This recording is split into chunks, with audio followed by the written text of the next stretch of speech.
논술 지도사가 알려주는 국어 잘하는 비법. 오늘은 주세붕의 의로운 거위 이야기입니다. 참고 교재는 천재교육입니다. 오른쪽 맨 하단에 구독 버튼이 있습니다. 클릭해 주시면 더 좋은 동영상으로 보답하겠습니다. 논술 지도사 1급 자격증입니다. 오른쪽 맨 하단에 구독 버튼이 있습니다. 클릭해 주시면 더 좋은 동영상으로 보답하겠습니다.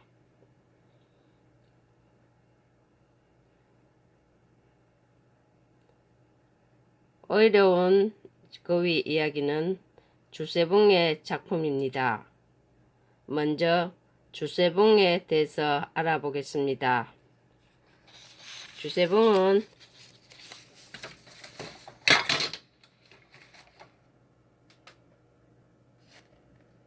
(1495년에서 1554년까지) 생존하였으며 조선 중계 문신이며 학자입니다.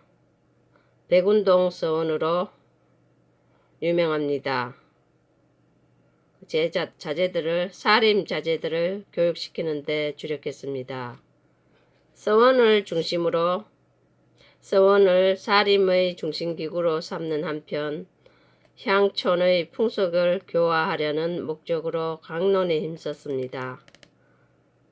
작품으로는 도동곡, 엄연곡, 장가와 군자가 등 단가 8수가 전하며 주로 풍속 교화의 목적으로선 오륜가 등의 시조도 전합니다.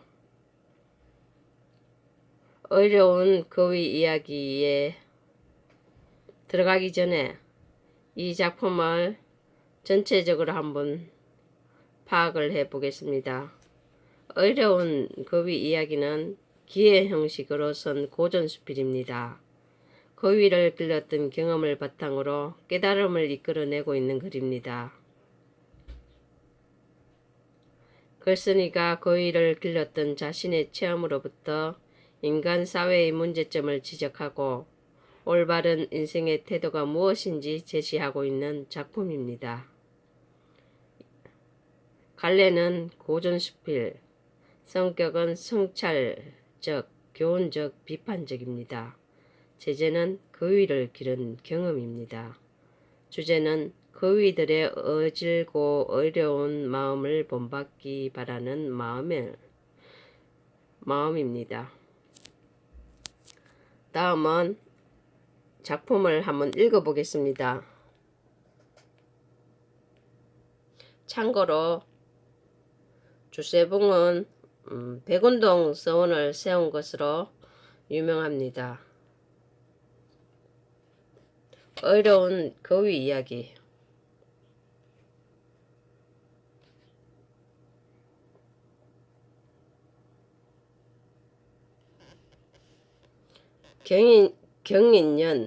경인년이란 1530년을 가리킵니다.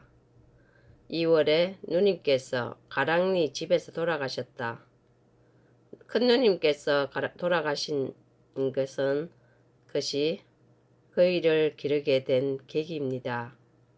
누님 댁에는 한 쌍의 흰 거위를 기르고 있었는데 누님이 돌아가시자 그 거위들이 앞마당으로 들어와서는 안방을 바라보고 슬피 울었다. 이처럼 주인의 죽음을 알아채고 슬피 울 정도로 영리하고 어진 품성을 지녔음을 나타냅니다. 이처럼 애처롭게 울기를 몇 달을 계속하니 온 집안 식구들이 그 때문에 더욱 가슴 아파하였다. 누님의 죽음을 슬퍼하는 거위에 대해서 썼습니다. 다음은 나는 그때 감사의 부관이 되어, 감사란 그 당시의 관찰사입니다. 조선시대에 둔 각도의 어떤 버스를 말합니다. 관찰사의 부관이 되어 멀리 있었으므로 그런 소문만 들었을 뿐 직접 보지는 못했다. 이듬해 봄에 무릉촌 집이 완성되었기에 그 한 쌍의 거위를 데려다 놓았다. 그런데 두 마리가 다 수컷이었다. 나는 그 당시 쓸쓸하고 심심하게 지내고 있던 참이라 그놈들을 데려오게 한 것이다. 눈처럼 깨끗한 깃털은 티끌 하나 묻지 않았고 외양 묘사를 통해 거위의 품성을 암시했습니다. 이놈이 울면 저놈이 따라서 우는 것이 마치 무슨 이야기를 나누는 듯 하고 물을 마셔도 함께 마시고 모이를 쪼아 먹어도 함께 먹었다. 또 그놈들이 마당을 빙빙 돌며 춤추듯 뛰어다니는 모양이 마치 서로를 위로해 주는 듯 했다. 이 부분은 다정하고 사이가 좋은 그의 모습에 대해서 표현을 했습니다. 나는 정성으로 모이도 주고 물도 떨어지지 않도록 마음을 썼다. 날마다 그놈들과 노는 것이 하나의 재미가 되었는데 뜻밖에도 그해 10월 19날 밤에 그중 한 마리가 죽어버렸다. 이 부분은 그 위를 집에 들여다가 기르기 시작한 내용에 대해서 썼습니다.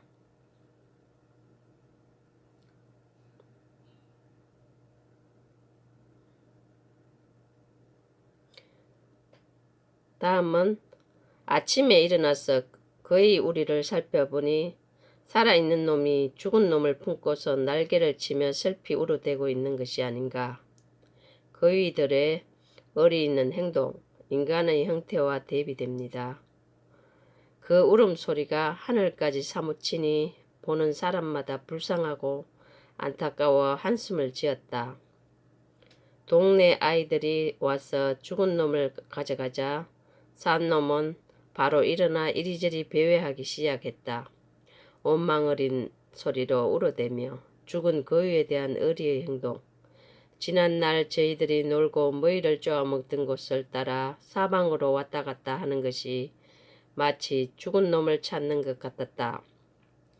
울음소리는 더욱 간절해지고 고통스러워지더니 열흘쯤 지나자 목이 쉬어 소리도 제대로 내지 못하게 되었다. 이 부분은 거위 한 마리가 죽자 다른 거위가 매우 슬퍼하면서 슬퍼한 것을 나타냈습니다. 글쓴이가 거위의 행동에 주목한 이유는 친구의 죽음을 슬퍼하는 거위의 행동을 보며 자신의 이익을 위해 친구를 배신하는 인간들의 비도덕성을 실감하였기 때문입니다.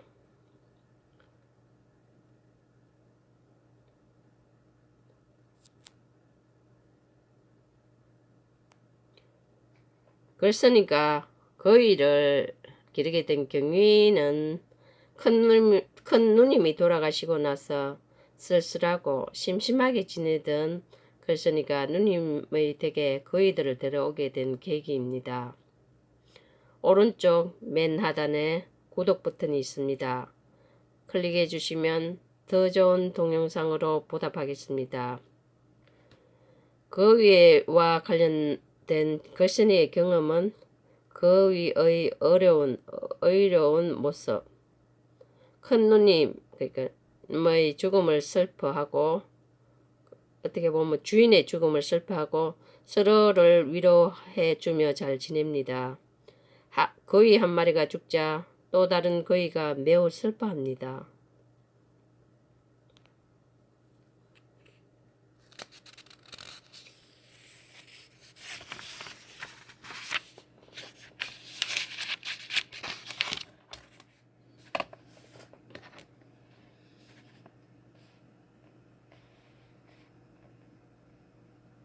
나는 이 거위를 보며 생각했다. 글쓴이의 사색과 통찰이 시작됩니다.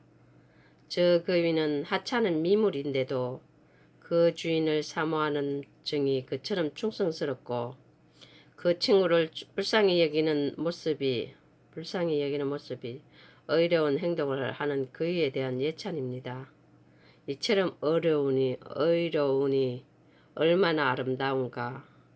내가 보기에 세상에는 자신의 이익을 위해 친구를 팔기도 하고 자신까지도 팔아넘기는 사람들이 15도 더 되는데 하물며 나라에 충성하는 이는 몇 사람이나 될 것인가.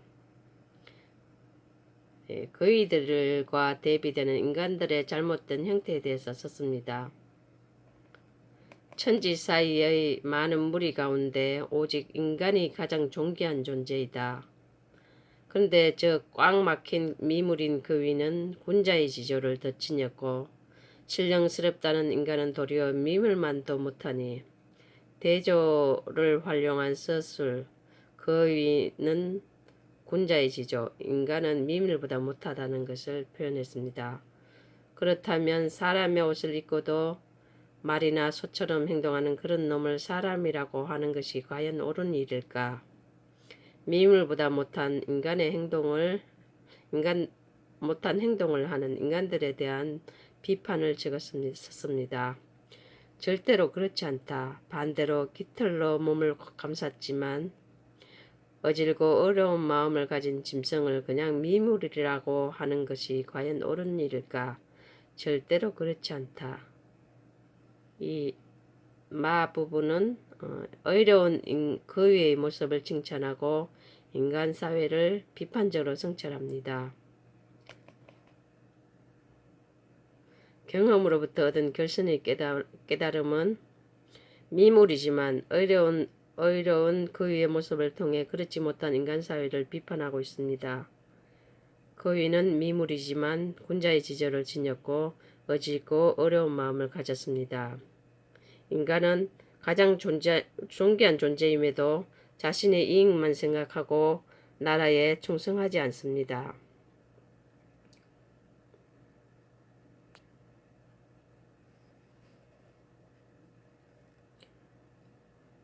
바 앞부분은 그 위야 나는 너를 사랑한다. 의로운 행동을 하는 그 위들에 대한 애정을 나타냅니다. 내가 사람들의 나쁜 마음을 돌려서 너와 같은 성실한 마음을 지니도록 하고자 하나 그렇게 되지를 않는구나. 그러니 앞으로 이 일을 어찌하면 좋겠느냐. 답답한 노릇이구나. 이런 까닭으로 어려운 그 위의 이야기를 적어서 오래 기억하고자 하는 것이다. 신의와 충성에 대한 경계를 삼고자 하는 것입니다. 바 부분은 끝부분으로 의로운 그 위에 대한 애정과 인간의 모습에 대한 안타까움을 표출했습니다. 이 글을 쓰게 된 의도와 목적은 핵심 정리는 글쓴이가 이 글을 쓴 목적은 의로운 그 위의 모습을 담지 못한 인간의 모습에 대해 안타까워하면서 의로운 그 위의 이야기를 오래 기억하고자 함. 기의 특성입니다. 이 글은 고대 수필입니다. 이 핵심 강의에 대해서 한번 말해 보겠습니다. 그의 행동과 인간의 행동을 대비를 통한 주제를 제시했습니다. 그 위는 주인을 사모하는 정이 충성스럽고 친구를 불쌍히 여기는 모습이 의롭습니다. 군자의 지조를 지녔다고 그렇게 나타냅니다. 인간은 자신의 이익을 위해 친구와 자신을 팔아넘깁니다. 하물며 나라에 충성하지도 않습니다. 미물보다 못하다고 작가는 그렇게 썼습니다. 주제의식은 신의를 지키고 충성을 다하는 태도를 지녀야 한다고 합니다.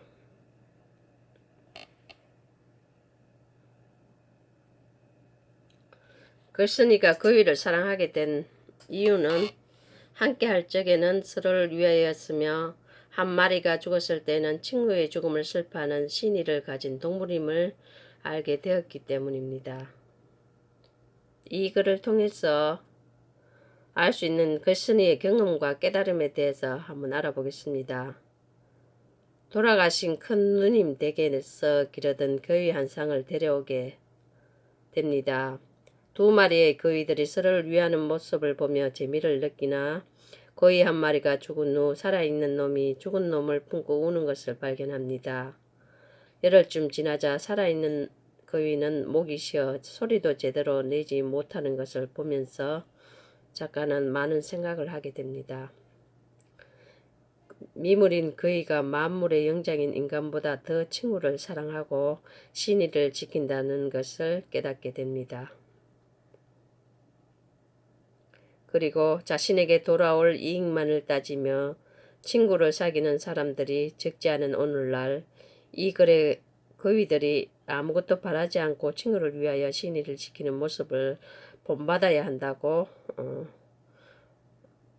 작가는 그렇게 썼습니다.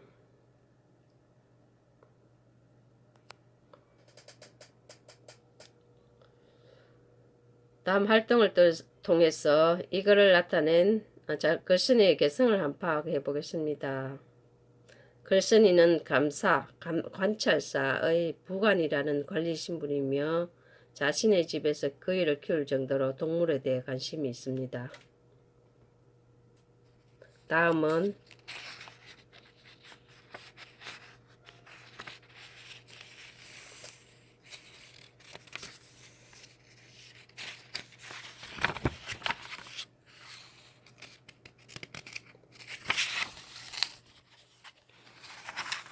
보충 자료에 대해서 한번 알아보겠습니다. 우리가 익히 알지만 또 잘 모르는 단위성 의존 명사에 대해서 한번 알아보겠습니다. 단위성 의존 명사는 수량 단위라는 실질적 의미를 가지고 있습니다. 예를 들어 쌍, 쾌, 손, 접, 삼, 제 이런 내용에 대해서 하나하나 파악을 해 보겠습니다. 여기서 쌍은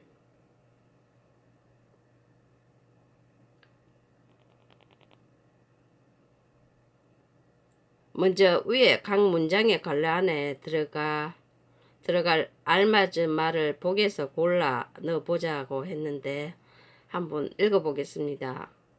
누님 댁에는 한 상 둘씩 짝을 이룬 것을 말합니다. 한 쌍의 거위를 기르고 있었다. 여기서 쌍이란 둘씩 짝을 이룬 것, 남녀가 상을 지어 춤을 추었다. 둘을 하나로 묶어 사는 단위를 말합니다. 신혼부부 한 쌍. 누님 댁에는 한 쌍의 거위를 기르고 있었다. 어머니는 어제 시장에서 북어 한 쾌를 사오셨다. 여기서 쾌는 북어를 묶어 세는 단위를 말합니다. 한 쾌는 20마리를 말합니다. 북어 한 쾌란 북어 20마리를 말합니다. 엽전을 묶어 세던 단위 한 쾌, 열량을 말합니다. 엽전 2쾌, 엽전 20냥을 말합니다. 어머니는 어제 시장에서 북어 한 쾌, 북어 20마리를 사오셨다. 그런 뜻입니다. 내일 열리는 장에 가서 고등어 한 손만 사오세요. 손이란 한 손에 잡을 만한 분량을 세는 단위를 말합니다. 조기, 고등어, 배추 따위 한 손은 큰 것과 작은 것, 큰 것 하나와 작은 것 하나를 합친 것으로 이루고 미나리나 파 따위 한 손은 한 줌 분량을 말합니다. 고등어 한 손.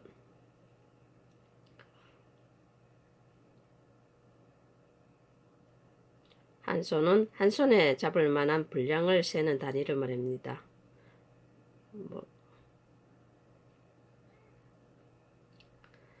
원래 김치 담글 때에는 마늘 한 접 정도 필요할 것 같다. 여기서 접이란 채소나 과일 따위를 묶어 세는 단위를 말합니다. 한 접은 채소나 과일 100개를 이룬다.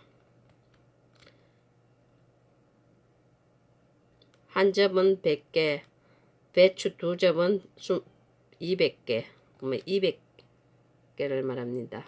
감 2접, 감 200개.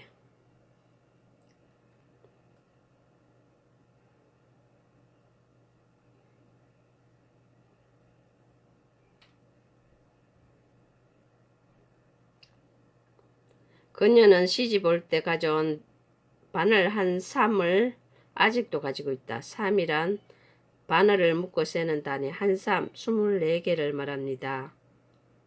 옷감, 피역 따위를 알맞은 분량으로 사놓은 덩이를 세는 단위를 말합니다. 빨랫감 2, 3.